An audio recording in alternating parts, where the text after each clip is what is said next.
I'm Emily, just an ordinary woman who found herself in an extraordinary situation. My life was pretty normal until I met Ryan. We bumped into each other at a charity event held in our town. He was there volunteering, and I was representing my company.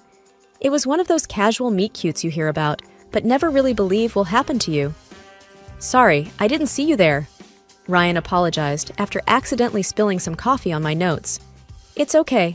Accidents happen, I replied, trying to salvage what was left of my papers. We struck up a conversation, and I quickly realized that Ryan was a pretty great guy. He was good-looking, sure, but it was more than that.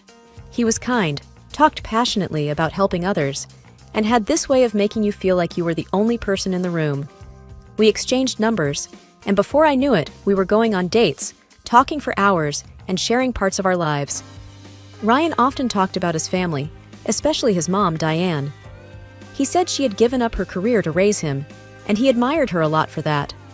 According to him, Diane was a caring mom who had always put him first. He spoke of her struggles, particularly her heart condition, which she'd been battling for years. It was clear that Ryan cared deeply for her, and I admired that. A few months into our relationship, Ryan introduced me to Diane. We met at her house for dinner. She was polite, asked me a lot of questions about my job, my family, and my background. She was quite frail, and throughout the evening, she mentioned her heart condition several times, how it limited her and made her dependent on Ryan. I felt sorry for her, living with such a health issue. Emily, dear, it's so lovely to meet you. Ryan hasn't stopped talking about you, Diane said, with a smile that seemed genuine. It's nice to meet you too, Mrs. Thompson. Ryan speaks very highly of you, I replied, trying to make a good impression. We continued to see each other, and Ryan and I grew closer. But that dinner was the first time I met Diane, the woman who would later turn my world upside down. At that moment, though, I had no idea what was coming. I was just happy to be with Ryan and to be welcomed by his family. Little did I know, this was just the beginning of a series of events that would completely change my life. The wedding came faster than I had expected. Ryan proposed, and I said yes without a second thought. We planned a simple yet elegant wedding. It was one of those perfect days. Clear skies, friends and family gathered, and a sense of joy in the air. I remember thinking as I walked down the aisle, this is it, the beginning of a beautiful life with Ryan. The ceremony was beautiful, and the reception was a blast. We danced, laughed, and celebrated our love. Ryan looked at me like I was the only person in the world. I felt so lucky. However, just a few weeks after our honeymoon, things took an unexpected turn. Diane's health supposedly took a downturn, and Ryan was beside himself with worry. Emily, my mom's doctor said her heart condition is getting worse. She needs someone with her all the time. I don't know what to do, Ryan told me one evening, looking genuinely distressed. We'll figure it out, Ryan. Maybe we can get a nurse to help her? I suggested, trying to find a solution. Ryan sighed. She refuses. She says she doesn't want a stranger taking care of her. She feels comfortable only with me. I could see the weight of the situation on Ryan's shoulders. After a lengthy discussion, we decided that Diane would move in with us temporarily. I thought, how bad could it be? It was his mother, after all. I wanted to be supportive. But soon, I began to notice changes around our home. It started with small things. Diane would move a vase to a different spot or rearrange the living room furniture. Emily, dear, I hope you don't mind. I moved some things around in the living room, just trying to make the space a bit more comfortable for me, Diane said one day, her tone polite yet firm. Oh, it's okay, I guess, I replied, trying to hide my surprise. It was her home too now, so I didn't want to make a big deal out of it. But as days turned into weeks, these small changes became more frequent. Our house started to feel less like our home and more like Diane's. She had an opinion on everything, from the way I cooked to how we should spend our weekends. It felt like she was slowly taking control, and I didn't know how to handle it. Ryan, don't you think your mom is overstepping a bit? She's changing everything around the house. I finally brought it up one night. Emily, she's just trying to make herself comfortable. It's not easy for her, you know, with her condition and all, Ryan said, sounding a bit defensive. I didn't want to push it further. Ryan was clearly torn between us, and I didn't want to add to his stress. but I couldn't shake the feeling that Diane's presence was slowly overshadowing our marriage. What started as a beautiful journey together was now turning into something I hadn't signed up for. Days turned into weeks, and weeks into months. With each passing day, the house I once loved started to feel unfamiliar. Diane's influence spread through every room, her preferences shaping our living space. It felt like I was living in someone else's home. One morning, I walked into the kitchen to find Diane rearranging the cabinets. "Oh, Emily, I hope you don't mind. I just can't find anything in these cabinets. I thought I'd organize them a bit," she said without looking up from her task. I stood there for a moment, unsure of what to say. "I had them organized already, Diane.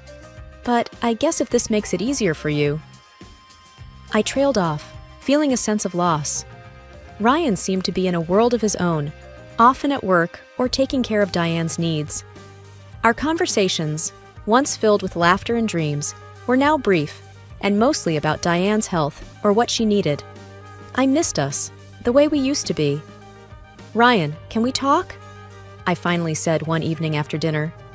"Sure, what's up?" he asked, looking tired. "It's about your mom. I feel like she's taking over our home. It's like her needs and wants are the only things that matter now," I said, trying to keep my voice steady. "Emily, she's not well. She needs us. Can't you see that?" Ryan replied, a hint of frustration in his voice. "But what about us, Ryan? What about our needs, our home?" I pressed on, feeling a lump in my throat. "Look, I know it's not ideal, but she's my mom. I can't turn my back on her now," he said, looking away. The conversation ended there, but the distance between us grew. I started to spend more time alone in our bedroom, the only place that still felt a bit like mine. Ryan was either with Diane or working late. The laughter and love that once filled our home were replaced by a heavy silence, punctuated only by Diane's constant requests and suggestions. Our arguments became more frequent, each one leaving a deeper crack in our relationship. It was as if Diane's presence cast a long shadow, under which our love struggled to survive. One night, lying in bed, I turned to Ryan. "Do you remember how we used to be? How happy we were?" I asked, my voice barely a whisper. He turned to look at me, his eyes reflecting a sadness I hadn't seen before. "I do, Emily. I really do," he said softly. But the conversation ended there, swallowed by the silence that had become a constant companion in our lives. The house I had once been so excited to turn into a home with Ryan now felt like a place I just happened to live in. Food was once my playground, a place where I could experiment and express myself. But that too changed when Diane moved in. It started slowly. At first, she would just make suggestions. "Emily, maybe you should try less salt. It's not good for the heart, you know," Diane would say, hovering around the kitchen while I cooked. I didn't mind adjusting a recipe here and there, especially considering her health condition. But soon, her suggestions became more like commands. One evening, I was excited to try a new recipe I had found. It was a bit spicy, but nothing too intense. I thought it would be a nice change from our usual meals. "Diane, I thought we could try this new recipe tonight," I said, showing her the recipe. No, my heart can't handle anything spicy. Let's stick to what I know," she dismissed quickly, clutching her chest as if the mere thought of spicy food caused her discomfort. "But it's not that spicy. I think you might like it," I tried to persuade her. "Emily, I know what's best for my condition. Let's not take any risks," she said, her tone final. So I set the new recipe aside and cooked what Diane preferred. This became the norm. Our meals revolved around her dietary restrictions and preferences. Trying new recipes or flavors became a thing of the past. It wasn't just about the food. It was about losing yet another piece of myself, another aspect of my life that I no longer had control over. Cooking had always been my way of unwinding, of bringing joy to our home. Now, it felt like just another chore, another area where Diane held the reins. One day, I mentioned this to Ryan. "I miss cooking the way I used to. I miss experimenting with flavors," I said, hoping he'd understand. "Emily, we need to be considerate of Mom's health. She can't have certain things." "You know that," he replied, not meeting my eyes. "I understand. but it feels like I can't even enjoy cooking anymore. It's always what your mom wants or needs, I said, a hint of frustration in my voice. Can't you just let this go? For me? It's not like we're asking you to do anything major. It's just food, he said, sounding tired. I didn't say anything more. I didn't want to argue. But inside, I felt a growing sense of loss and frustration. It was as if with each passing day, another piece of my identity was being eroded away, leaving me feeling trapped and voiceless. Things took a turn for the worse one morning. I was getting ready to do some grocery shopping when I realized my bank card was missing. I always kept it in my wallet in the same slot, but it wasn't there. Panic surged through me.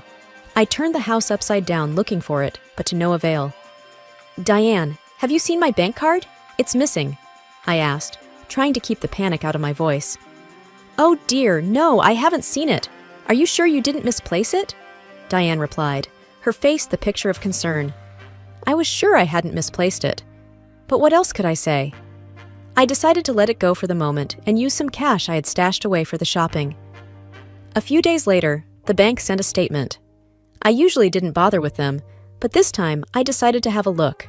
Maybe there was a clue about my missing card. My heart dropped as I went through the list of expenses. There were several charges that I couldn't account for, things I knew I hadn't bought. I felt a cold knot forming in my stomach. There was only one person who could have taken the card, but I needed to be sure. "Diane, I need to talk to you," I said, holding up the bank statement. "What's wrong, Emily?" she asked, her eyes wide with what seemed like genuine concern. "My bank card is missing, and there are expenses here that I didn't make. Do you know anything about this?" I asked, trying to keep my voice steady. "Oh, Emily, I took it. I needed medication, and I didn't want to bother you or Ryan. My heart, you know." Diane burst into tears, clutching her chest. I was in shock. I didn't know what to believe. Part of me wanted to believe her, to give her the benefit of the doubt. But another part, a growing part, was filled with doubt. I decided to tell Ryan about it. "Ryan, my bank card is missing. There are charges on it that I didn't make, and I think your mom took it," I said, bracing myself. "Emily, are you sure? That doesn't sound like Mom," Ryan said, looking bewildered. I confronted her. She admitted to taking it. She said it was for medication, I explained. Ryan went silent for a moment. "I'll talk to her. But, Emily, if it was for medication, we can't really blame her, can we?" he finally said. I didn't know what to say. The situation felt so surreal. I just nodded and walked away, feeling a mix of frustration, confusion, and a growing sense of isolation. The more I thought about it, the less it made sense. Something was off, and I was determined to find out what it was. I felt like I was living with a stranger, not knowing what to believe anymore. My trust was shaken, and I needed answers. Determined to get to the bottom of things, I decided to follow Diane one day. She had mentioned a doctor's appointment, but something told me that might not be the whole truth. So I grabbed a hat and sunglasses and followed her from a distance. To my surprise, Diane didn't go to a doctor's office. Instead, she entered a fancy restaurant. I felt my heart pounding as I followed her inside. I found a discreet spot where I could observe her without being noticed. I watched as Diane sat down with a group of women. There was no sign of illness or weakness in her demeanor. She was laughing, chatting animatedly, and seemed to be in excellent spirits. My heart sank as I realized that her doctor's appointment was a lie. I strained to listen to their conversation. What I heard made my blood boil. "You wouldn't believe how easy it is to control them," Diane was saying. "A little cough here, a little chest pain there, and they're putty in my hands." The women laughed, and one of them asked, "Aren't you worried they'll find out?" Diane waved her hand dismissively. "No, they're too naive, especially Emily. She believes every word I say." Hearing my name made my stomach turn. I felt a mix of anger and disbelief. I pulled out my phone and started recording their conversation. I needed evidence. I needed Ryan to see the truth. After what felt like an eternity, Diane finally left the restaurant. I followed her back home, feeling a storm of emotions inside me. I was shaking, not just from anger, but from the sense of betrayal. That evening, I confronted Diane. "Diane, I need to see documents confirming your illness," I said, trying to keep my voice steady. Diane's face paled, and she stuttered. What? What do you mean? My illness is none of your business. Ryan walked in, and his face showed concern. What's going on here? He asked. Diane has been lying to us. I have proof, I said, my voice firm. I played the recording from the restaurant. Diane's words filled the room, exposing her deceit. Ryan's face went from confusion to shock, then to disbelief. Diane's facade crumbled. Tears filled her eyes. I did it to keep control. To keep Ryan close, she sobbed. The room was filled with a heavy silence. The truth was out, naked and ugly. Diane's mask had fallen, revealing the manipulation and lies underneath. Ryan looked at his mother, his eyes filled with hurt and betrayal. I stood there, feeling a strange mix of relief and sadness. Relief that the truth was out, but sadness for the pain it caused. Our lives were about to change, and I knew things would never be the same again. The air in the living room was thick with tension. Ryan sat on the couch, his face a mix of shock and disbelief. Diane was crying, her body shaking with each sob. I stood, feeling both drained and determined. Ryan, I'm sorry you had to find out this way, but we had to face the truth, I said, my voice steady but compassionate. Ryan looked up, his eyes red. I just can't believe it. Mom, how could you? His voice broke, the pain evident. Diane wiped her tears, looking up. Ryan, I was scared of losing you. You were all I had. I thought if I made myself seem needy, you'd stay close. That's no excuse for lying and manipulating us, Diane. You turned our home into a place of deceit, I said, trying to keep my anger in check. Ryan turned to me. Emily, I don't know what to say. I was blind to it all. It's not your fault, Ryan. She's your mother. You trusted her, I said, reaching out to touch his hand. Diane tried to speak. Emily, please. I didn't mean any harm. I pulled my hand away, feeling a surge of resolve. No, Diane. You crossed a line. You can't just play with people's lives and expect to be forgiven because you say you're sorry. It doesn't work that way. Ryan nodded, looking at his mother. Mom, you need to leave. This can't continue. You need to get help, but you can't stay here. Diane looked shocked. Ryan, please. I have nowhere to go. That's not our problem anymore. You made your choices, Diane. Now you have to face the consequences, I said firmly. Ryan stood up. I'll arrange for you to stay at a hotel for a few nights. After that, you're on your own. Diane stood, still crying. Please, Ryan. Mom, it's over. You need to pack your things, Ryan said, his voice laced with finality. The room fell silent except for Diane's sobs. It was a hard moment, but necessary.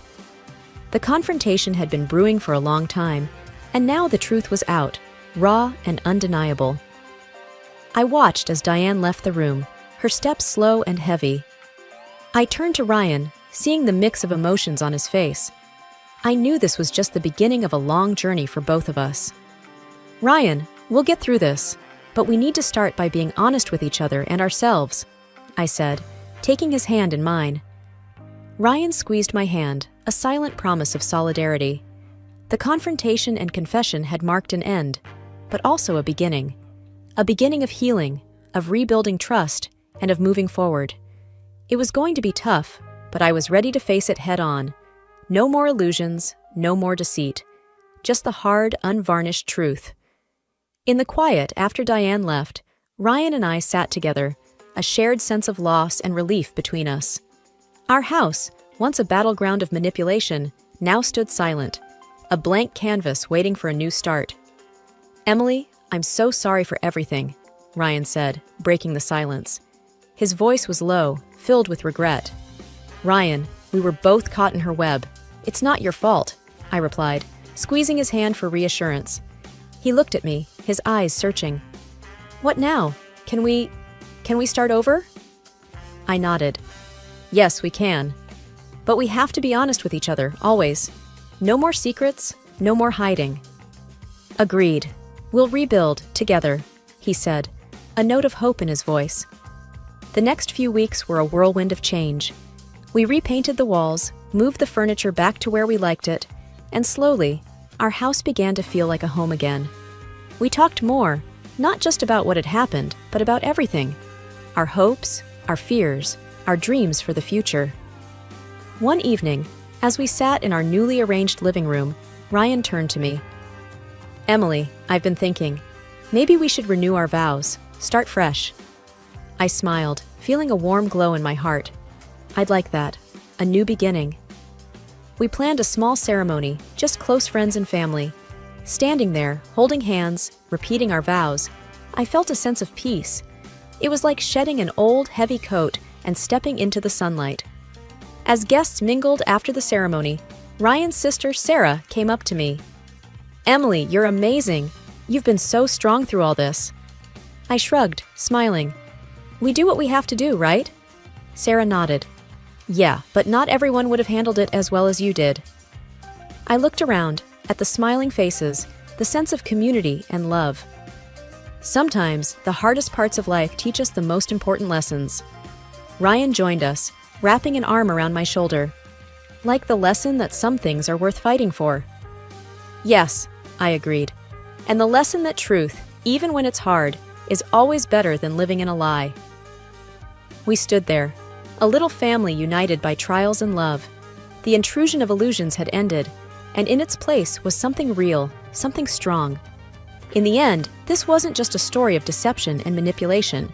It was a story of awakening, of finding strength in adversity, and of the incredible power of truth. It was our story, and it was just beginning.